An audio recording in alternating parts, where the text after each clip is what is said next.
Magandang umaga sa mga gaya kong adik sa pakikinig ng mga kwentong katatakutan. Ako nga pala si Dino, 36, taga Carmen, Surigao del Sur.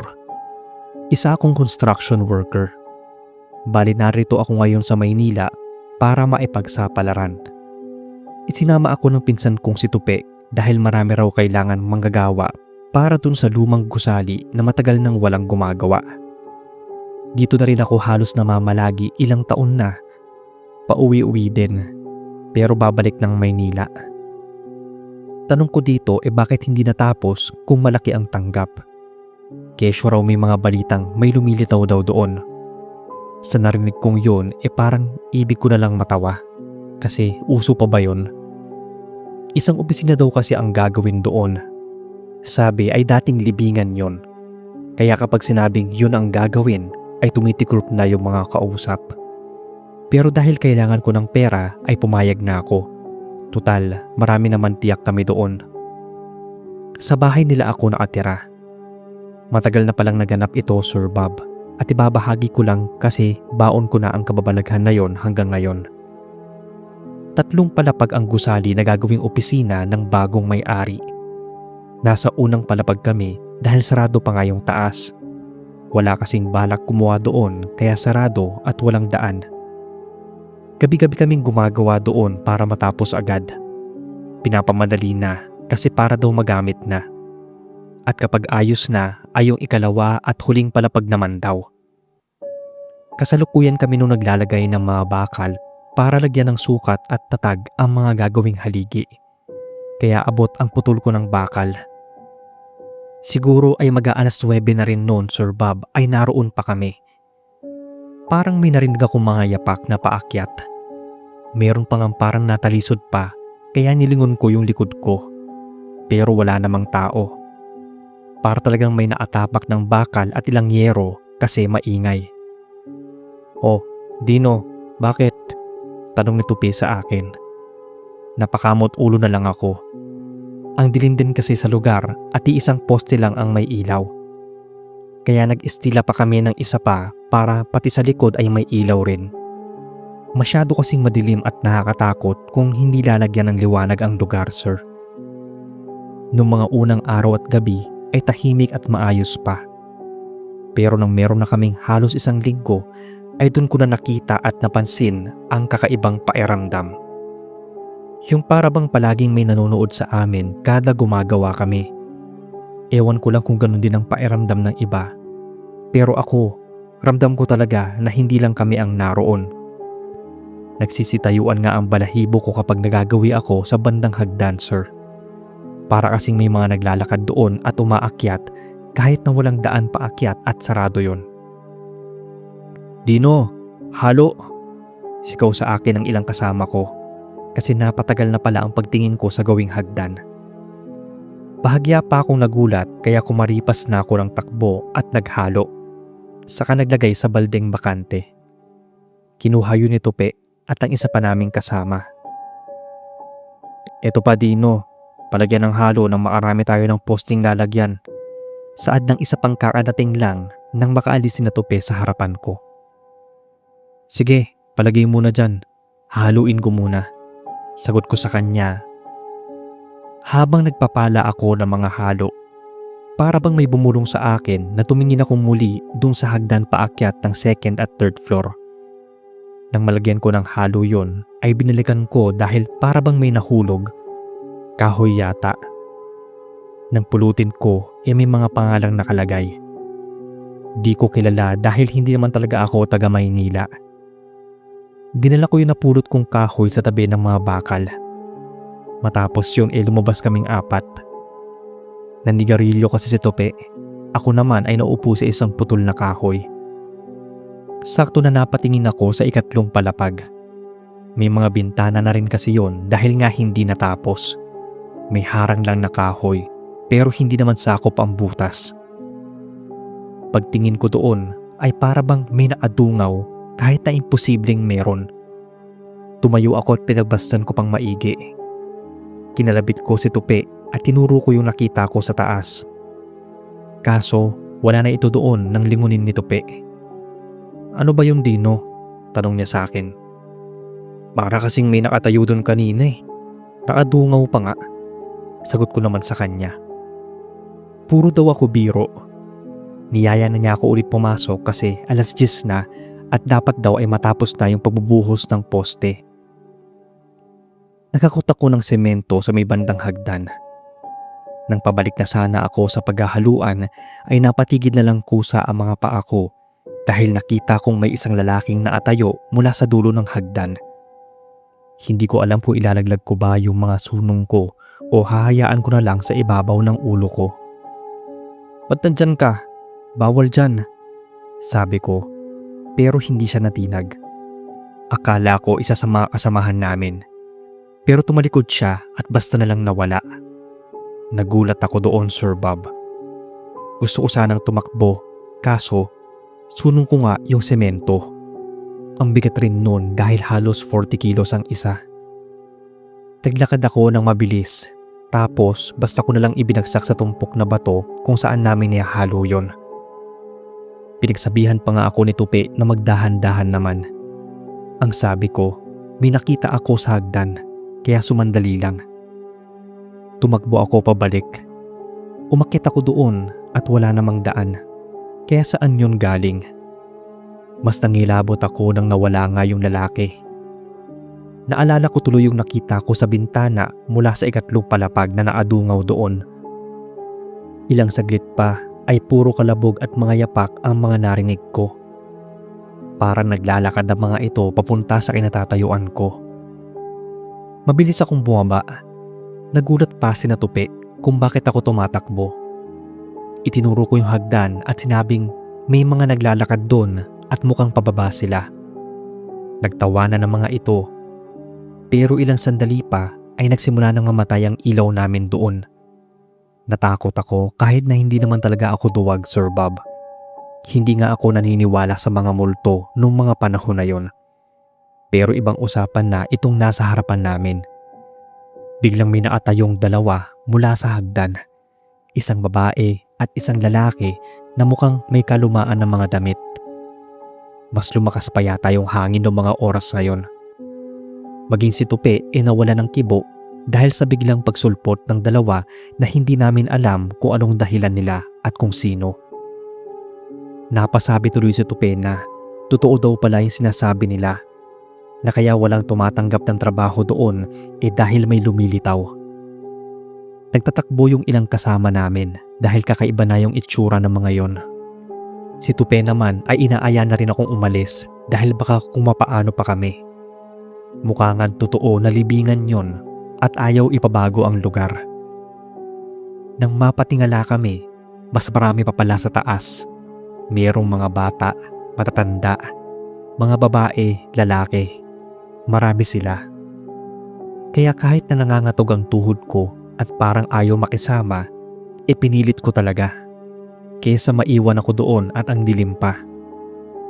Tumakbo kami ni Tupi palabas ng gusaling yon. Wala na rin kasing tao sa kalsada dahil gabi na nung mga oras na yon. Hinihingan kami ni Tupi na tumigil sa pagtakbo. Natanong ko siya kung paano yon dahil baka magalit yung boss namin. Umiling lang siya. Ang sabi nito, kaysa may mangyari sa aming masama, ay mas mabuting maghanap na lang ng ibang trabahador yung boss namin. Hindi namin alam kung anong pwede pang mangyari sa amin doon. Isa pa, hindi rin kami mapapanatag sa pagtatrabaho.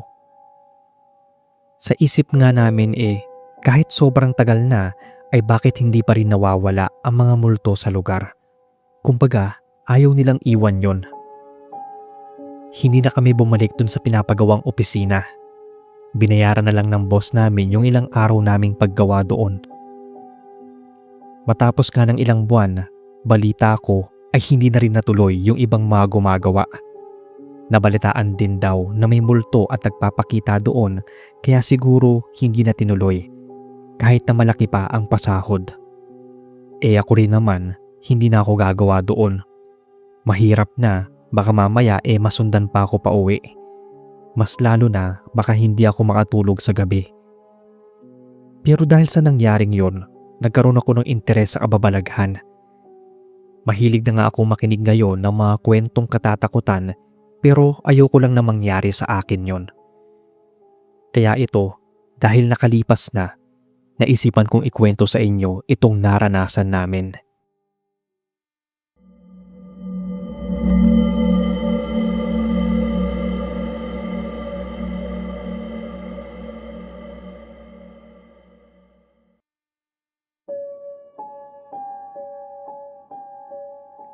Magandang gabi, Boss Bob. Ako si Arnel, 40 anyos, isang mason. Taga rito lang ako sa General Trias, Cavite. Lagi ko ngang inaabangan ang mga kwento nyo sa channel. Gusto ko sanang ibahagi ang karanasan namin ng aking mga kasamahan. Bale mga pinsan ko lang din ang aking mga kasama sa trabaho. Marunong din kasi sila kaya hindi na ako humanap pa ng iba. Siguro nasa 5 kaming gumagawa. Kahit na mason ako ay syempre ayokong isipin ng mga ito na masyado ko silang tinutulog sa trabaho kaya humahawak rin ako ng pala.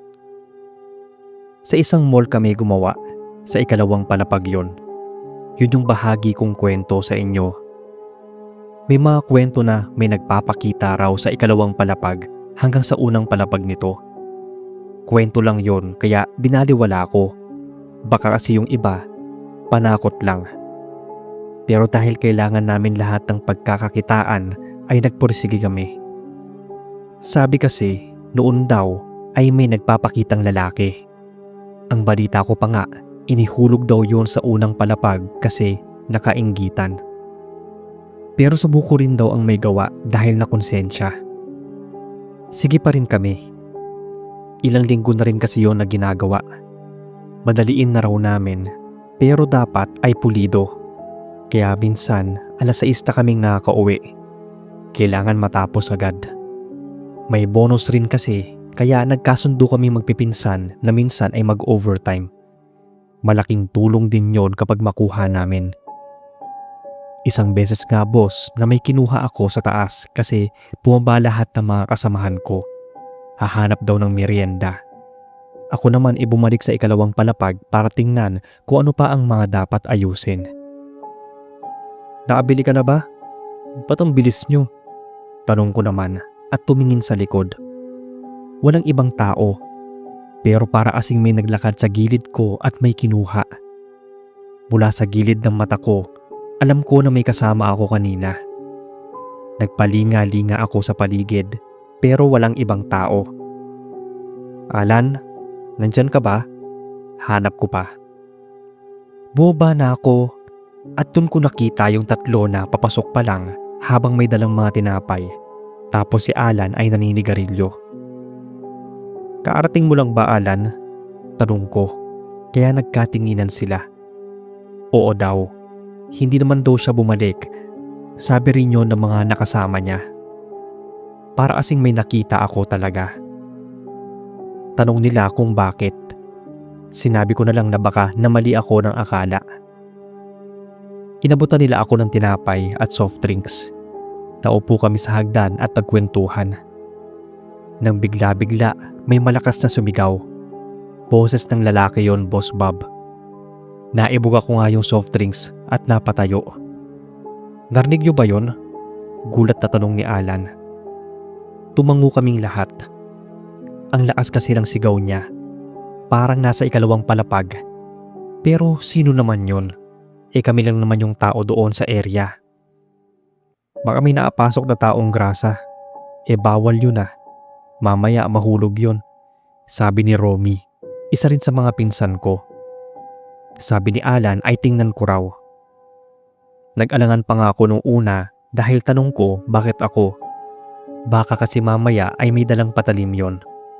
Kaya hinanap namin kung nasaan. Hindi pa man kami nakakaalis sa pwesto ay biglang narinig na naman ulit namin yung sigaw ng boses ng isang lalaki. Napatigil kami at nakaramdam ng kaba. Insan, parang hindi na tao yun ah, sabi ni Alan. Humangin ng malakas at yung mga harang nabuwal, kaya napaatras yung iba. Sabi ko sa kanila na kailangan naming malaman kung sino yung lalaki na yon. Mamaya ay mahulog siya at kami pa ang malintikan dahil hinayaan namin na maiwan siya dito.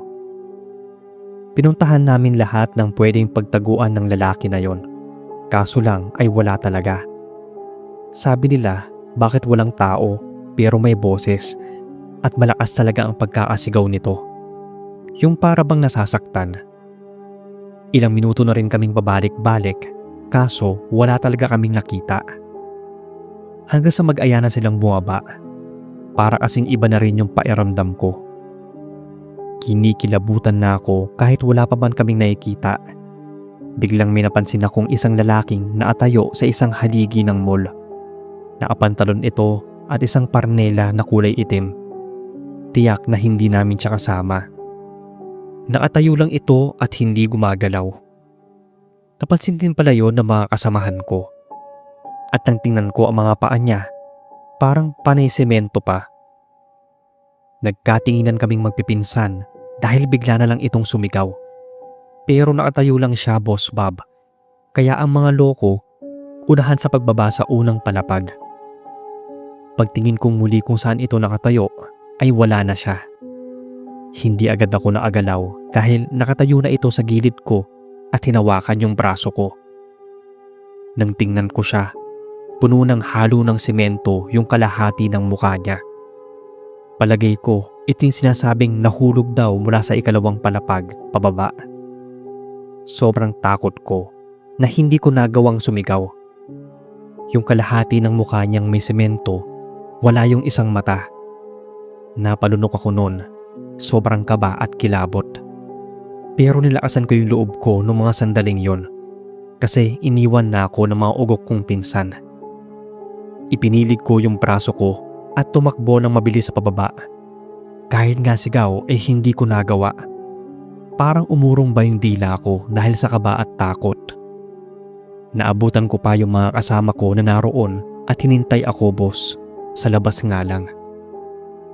Nung nakalabas na kami, ay pansin naming nagpatay sindi yung ilang ilaw ng mall na ginagawa namin. Sabi ng mga pinsan ko na huwag na raw kaming magpapaabot ng gabi doon. Ayos na raw yung bandang alas 5 lang. Pero yung overtime ay wag na. Kahit nga ako ay natakot na rin para sa amin lahat.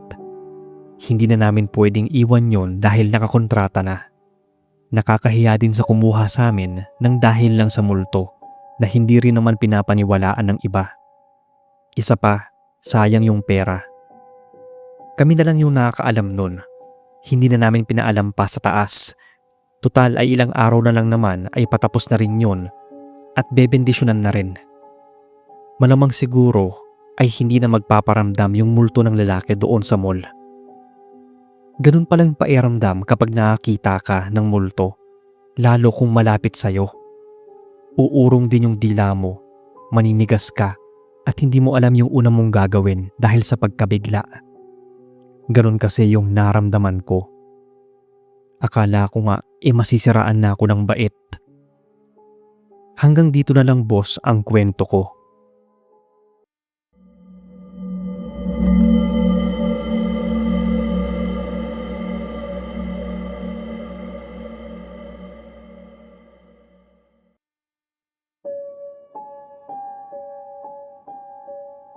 Magandang araw sa lahat. Matagal na ako nakatutok dito sa channel at halos gabi-gabi rin ako nakikinig. Pampatulog ba at saka pampawala na rin ng stress. Pero itong ibabahagi ko baka hindi mawala ang stress nyo. Baka matakot pa kayo. Tawagin nyo na lang pala akong Ren, isang construction worker dati sa Maynila. Binata pa ako dahil mas gusto kong tutukan ang paghahanap buhay. 28 anyos na ako. Nung mga panahon na to ay 5 buwan na akong nagtatrabaho doon sa pinaparenovate na sirang pabrika. Ang sabi kasi ay marami raw nangyari doon kaya pinapabago ng may-ari. Dahil kilala ako ng foreman nagtagal nga ako ng 5 buwan na. Nagbawas kasi sila ng tao noon dahil masyado na raw kaming marami. Sakto lang naman yung kita ko araw-araw. Kasya na rin para sa amin ang nanay ko at maging ang lola ko kasi naroon din. Taga-Pasay pala ako, Sir Bob. At 3 lang kami ni nanay at lola sa bahay. Bali ang pinagkakakitaan ng nanay ko ay gumagawa siya ng kakanin at yung lola ko naman ang katuwang ni nanay. Sakto lang din kasi ang kita ko para sa aming tatlo. May mga kapatid naman ako, kaso lang ay may pamilya na sila. 4 kaming magkakapatid pala at ako ang bunso, kaya ako ang naiwan kasama ng nanay. May mga pamilya na kasi ang mga yon, kaya mas pinili ko nang samahan sila dito. Wala na rin kasi si tatay simula nang mamatay siya mula sa kanser. Bali mabalik nga tayo sa kwento. Yung trabaho ko noon ay sa isang construction site. Bali 11 oras ang trabaho ko. Ang pahinga ay tuwing tanghalian. Sa isang gusali yon na pinaparenovate ng bagong nakabili. Medyo malayo rin yun sa amin kaya kailangan maagang pumasok. Minsan nga inaabutan pa ako ng dilim, gawa nga sir na luma na yung bisikleta ko. Pamana pa yun ni tatay kaya iniingatan ko. Marami na rin sira, kaya minsan nakikisabay ako kapag may kakilala. Inaabutan ko din kasi, syempre naghahanap buhay rin naman sila. Awang-awa nga si nanay sa akin. Ang sabi ko sa sahod ko ipapaayos yung bisikleta. Kumakalas na rin kasi yung gulong niya. Ako naman medyo natawa na lang. Maaga akong pumasok nung araw na yon. Kaso ang init ng ulo ni foreman. Kaya nagtrabaho na ako. Lumapit lang yon kasi sabi mag-overtime daw kami. May dagdag bayad daw yon kaya pumayag naman ako. Total 5 naman kami. Nagpaalam din ako kay nanay na baka gabihin ako, kaya nagbilin ako na isara na lang maigi ang pinto. 6:00 na ng hapon yon sir. Nag-aasinta pa kami ni Boyet, isang kasama ko at kapitbahay lang. Ang alam ko ay liba lang kami dahil lumabas si foreman para tawagan yung asawa niya. Matapos namin mag-asinta, naghalo na kami para maapaglagay na agad para sa gagawing poste. Halo, buhat, at pala ulit. Ang sakit na nga yung balakang ko noon pero kailangan na magtrabaho. Nasa unang palapag kami. Ako yung may hawak ng pala kasi tagahalo ako. Yung tatlo nagbubuhos. Ako yung naghahalo tapos si Boyet yung nagsusukat. Napatingin ako sa hagdan paakyat ng ikalawang palapag. Parang may nahagip yung mga mata ko, Sir Bob, na umakyat. Binitawan ko yung pala kasi may tao nga akong nakitang umakyat nun. Tapos binilang ko yung mga kasama ko. Sakto, 5 pa rin kami. Baka naman kako si foreman doon nagpunta. Pero hindi rin pala kasi nakita ko siyang pabalik na sa amin. Bumalik ako sa pwesto kong napapakamot sa ulo. Tanong ni Boyet kung bakit umalis daw ako. Hindi ko na lang muna sinabi yon. Baka akalain nagdadahilan lang. Matapos namin magbuhos ng poste sir, na mahinga muna kami. 7:30 na ng gabi yon, kaya medyo ginilasan na namin ang bawat galaw. Sayang kasi kung hindi matatapos, baka mamaya hindi pa kami bigyan ni foreman. Hanggang sa inaabot na kami ng 9:00 at ang sabi ni foreman ay bukas na namin ituloy.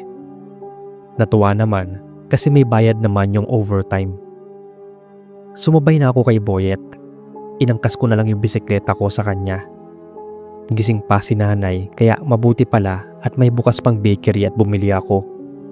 Inabot ko sa kanya yung 600 na natira. Kinabukasan ay overtime ulit kami sir. Gaya kahapon, 5 kami. Bali pang 6 si foreman. Pala, hakot at buhos. Patatapos na rin kami kaya mas ginilasan ko pa at pati mga kasama ko. Habang nagpapala ako para lagyan yung balde na nasa harapan ko, parang may nag-udyok sa akin na tumingin doon ulit sa hagdan kung saan ko nakita na para bang may naglakad paakyat. Kita ko Sir Bob na meron nga talaga. Sa pakiwari ko ay babae yon, mahaba kasi yung suot na damit. Basta-basta na lang siyang umakyat sa taas, kaya ang sabi ko, "Huy, miss, bawal dyan." Sigaw ko at binitawan yung pala. Hindi kasi maayos pa ang mga kahoy doon at baka mamaya ay mabagsakan siya. At saka gabi na kaya bakit naroon pa siya. Pinuntahan ko at aakyat na sana pero dumating si foreman. Tinawag ako nito kaya nakita kong naroon na rin sina Boyet. Bakit Ren? Sinong sinisigawan mo dyan? Tanong ni Foreman nang maalapit sa akin. Foreman, may nakita kasi akong babaeng umakyat eh. Delikado dun, baka mamaya mahulugan ng kahoy o ano. Sagot ko sa kanya. Tumingala siya. Pati si Boyet ay aakyat na nga rin sana. Anong babae? Wala naman akong nakitang pumasok. Tayo lang yung nandito. Sabi pa niya. Pero ang sabi ko, nakita ko talaga. Sinabi ko pa nga kung anong suot niya. Ang ginawa ni Foreman, umakyat siya. Sumunod kami ni Boyet. Walang tao. At ang sabi ko, saan yun nagpunta? Wala namang dadaanan yung babae, kundi pababa. Baka namamalikmata ka lang, tol. Tara na, para makatapos na tayo ng maaga. Naunang bumaba sina Foreman at Boyet. Pero imposibleng namalikmata ako nun kasi kitang-kita ko talaga. 8:00 na kaya nagmadali na kami sa paggawa. Saglit na umalis si Foreman at pumunta ng ATM. Habang nagpapala ako, di ko talaga maiwasan na isipin yung nakita ko, sir. Nang humangin ng bahagya, parang may narinig ako na iyak. Akala ko ako lang yung nakarinig nun. Narinig din pala ni Boyet at ng isa kong kasama. Hinanap namin pero wala sa baba. Kung hindi nasa taas yung boses ng babaeng umiiyak. Tol, sa taas yata yun ah. May tao dun? Takang tanong pa ni Boyet. Kaya sumagot ako sa kanya. Sabi ko sa inyo may babae akong nakita na umakyat dun. Baka siya'y umiiyak. Sabi ko, kaya umakyat kami para tingnan. Sumunod yung iba na may dalang flashlight. Buti ka mo sir, medyo maliwanag yung paligid. Pag-akyat namin ay mula sa sulok. Doon namin nakita ni Boyet yung isang babaeng nakatalungko at nakayuko. Tinapik ako ni Boyet dahil gusto kong lapitan. Ayaw ako nitong palapitin. Nagpumilit ako. Miss, bakit nandito ka? Delikado dito. Sabi ko nang malapitan ko siya. Tinawag ako ni Boyet kaya nilingon ko siya. Sabi nito ay bumalik na ako doon. Ang sagot ko ay sandali lang dahil nakakaawa yung babae. Pero pagharap ko ay nakatayo na siya pero nakatalikod sa akin. Doon ko napansin na wala siyang suot na tsinelas at yung damit niya ay parang luma na sa katagalan. Umiiyak pa rin siya. Tinanong ko kung anong problema. Para naman akong tinakasan ng kaluluwa nang humarap siya. Paputla ang mukha niya. Paputla ang labi. Tapos namumula yung mga mata. Gulo-gulo rin yung buhok niya. Hindi na siya umiiyak noon kundi naangisi na sa akin. Sumigaw si Boyet kaya para akong natauhan. Tinatawag na niya ako. Ang kaso, para akong nanigas. Hindi ko maihakbang yung mga paa ko dahil sa takot. Alam kong may mga kasama kami sa baba. Pero kahit boses ko ay hindi ko mahanap dahil siguro sa takot sa babaeng nasa harapan ko nun. Dahan-dahan siya naglakad papalapit sa akin. Kaya naman hinila ko na yung suot kong pantalon para umangat ang mga paa ko na madhid yata dahil sa kilabot. Naramdaman ko na lang na hinihila yung damit ko ni Boyet para makaalis ng tuluyan sa inatatayuan ko. Doon lang kami napasigaw ng malakas. Ewan ko ba kay Boyet kung bakit hindi sumigaw ang layo naman niya sa akin. Kamuntikan pa nga ako mahulog sa hagdan. Nagulat naman yung tatlong naiwan sa baba at bakit raw kami sumisigaw. Sinabi naming may babae roon pero nagtawanan lang sila. Nung chinek kasi nila ay wala na yung babae. Baka daw nakadroga kami. Mabuti at natapos na rin yung buhos kaya naman niyaya ko na si Boyet. Kahit na wala pa si Foreman ay umuwi na ako. Sabi ko ay bukas ko na lang kukunin yung sahod ko. Hindi na rin ako sasama sa overtime na yon. Baka meron ding multo kagaya ng nakita namin ni Boyet. Okay naman sana mag-overtime basta wala lang takutan o multo sa lugar. Mabuti nga at hindi nanakit ang naroon. Pero baka kung nagtagal pa kami ay baka doon na rin mauwi yun.